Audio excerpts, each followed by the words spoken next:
Então, vamos lá, vamos começar uma nova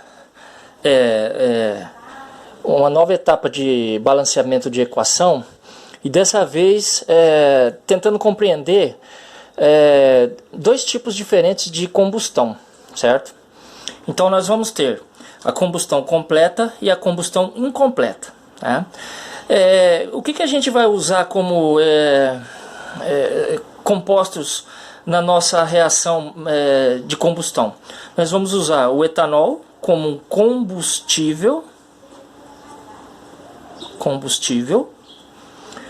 e o gás oxigênio como comburente, tanto para a reação de combustão completa como a incompleta. A diferença é que na completa nós vamos gerar alguns produtos diferentes, né? Na completa nós teremos gás carbônico, né? Na forma, né, de CO2, dióxido de carbono, CO2, e na incompleta nós vamos gerar CO, monóxido de carbono, tá? A gente vai fazer um comentário brevemente sobre a diferença entre um e outro. Bom, vamos então fazer o balanceamento da primeira equação, da completa, tá? Então eu tenho etanol na presença de oxigênio formando CO2 mais água. Bom, como que a gente fazia?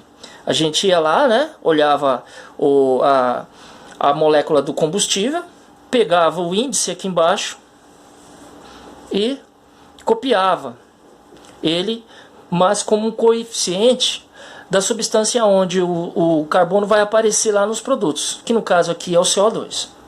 Ok?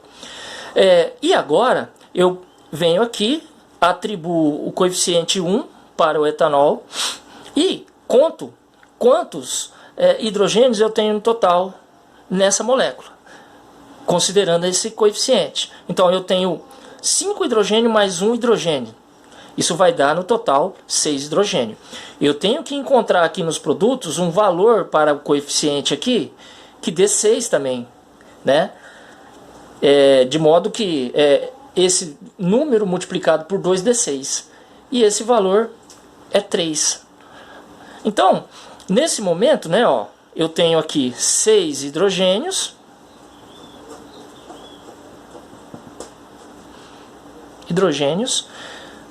nos reagentes e 6 hidrogênios nos produtos. Agora eu vou olhar mais detalhadamente para o elemento químico oxigênio. Veja que lá nos produtos eu já consegui colocar todos os meus coeficientes. Eu não consegui colocar coeficiente aqui no oxigênio, na molécula de oxigênio. Mas como que eu vou fazer? Eu vou contar todos os oxigênios que eu tenho nos produtos. Então, ó, olhando para o oxigênio, 2 vezes 2, 4 oxigênios. Eu tenho 4 átomos de oxigênios. Mais os oxigênios da água. 3 vezes 1, 3 oxigênios. Quando eu somo isso tudo, eu vou ter 7 oxigênios nos produtos. Ok? Eu tenho que garantir que eu tenha 7 oxigênios nos reagentes. Veja que nos reagentes, a molécula de etanol, ela já traz com ela um oxigênio. Certo? Então eu já tenho um oxigênio aqui. Eu tenho que encontrar um número. Tá? Eu vou colocar aqui, ó, um oxigênio mais eu tenho que encontrar um número para colocar aqui, de modo que dê 6, porque 6 mais 1 vai dar 7, né? Que número que eu posso colocar aqui, que multiplicado por 2 vai dar 6? Esse seria 3, certo? Porque 3 vezes 2 é igual a 6 oxigênios. Quando eu somo tudo isso, eu vou ter 7 oxigênio. Observe que agora eu já coloquei coeficiente em todas, antes de cada fórmula. Mas eu tenho que conferir, né? Ó. Então, quantos carbonos eu tenho nos reagentes? 1 vezes 2, 2. 2 vezes 1, 2 lá no produto. Ok. Hidrogênio, 5. Mais 1, 6. Eu só tenho uma molécula, então eu tenho 6 hidrogênios ali, no etanol. Eu tenho que ter 6 lá também. Nós já havíamos feito isso lá nos produtos. Eu tenho 6 então lá no produto, da maneira que a gente já tinha feito lá no início. Oxigênio, eu tenho 1 mais 6 dá 7. E a gente já tinha contado, né? 7 oxigênio lá nos produtos. Ok, então essa equação está balanceada. Agora eu vou olhar com um pouquinho mais de cuidado a equação aqui embaixo, né? Que é uma equação de combustão incompleta. E a gente vai entender por que ela leva esse nome, equação combustão incompleta. Da mesma maneira que eu fiz lá em cima, a gente vai reagir etanol na presença de oxigênio. Mas na reação de combustão incompleta, a gente não obtém como resultado dessa reação química o produto CO2, como a gente tinha aqui em cima. A gente tem o CO, o monóxido de carbono. Tá? Eu volto a falar sobre essa molécula daqui a pouquinho. Antes vamos balancear essa equação. Como que a gente faz? O mesmo procedimento, né? Ó, copio o índice aqui, jogo ele para cá, né? Vou contar, coloco o coeficiente aqui 1, vou contar os hidrogênios, novamente eu tenho 6 hidrogênios, 5 mais 1 é 6, eu tenho que colocar um número aqui que multiplicado por 2 vai dar 6, novamente é 3, só faltou o oxigênio, né, para me colocar como coeficiente e balancear a minha equação. Como que eu faço? Eu conto, né, os oxigênios, né? 2 vezes 1, 2 oxigênios. 3 vezes 1, 3 oxigênios. O total disso vai dar 5 oxigênios nos meus produtos. Então eu tenho que ter 5 oxigênios lá nos meus reagentes. Mas, novamente, eu já tenho um oxigênio aqui, ok? Eu já tenho um oxigênio aqui. Vamos colocar aqui, então, ó, um oxigênio. Para eu ter o total de 5 oxigênios nos meus reagentes, está faltando 4 oxigênios. Então, eu tenho que encontrar um número aqui que multiplicado por 2 vai dar 4.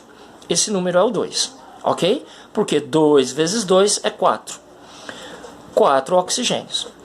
Quando eu somo,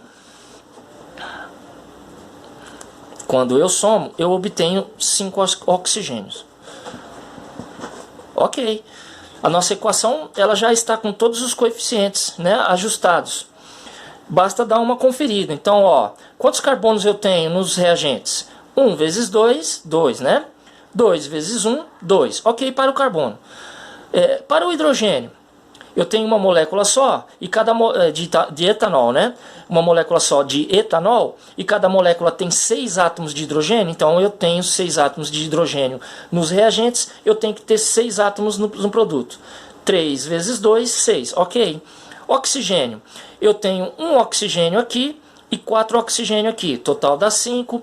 E nos produtos eu também tenho 5, né? Então, essa equação está balanceada. Bom,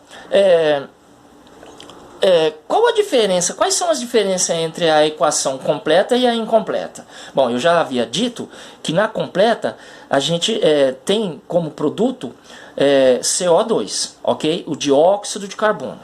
E na incompleta a gente tem como produto o CO, o monóxido de carbono.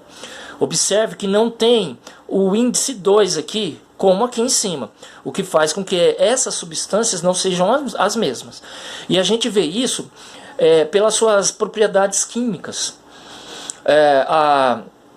O monóxido de carbono, a gente pode considerar ela como uma substância extremamente tóxica, ok?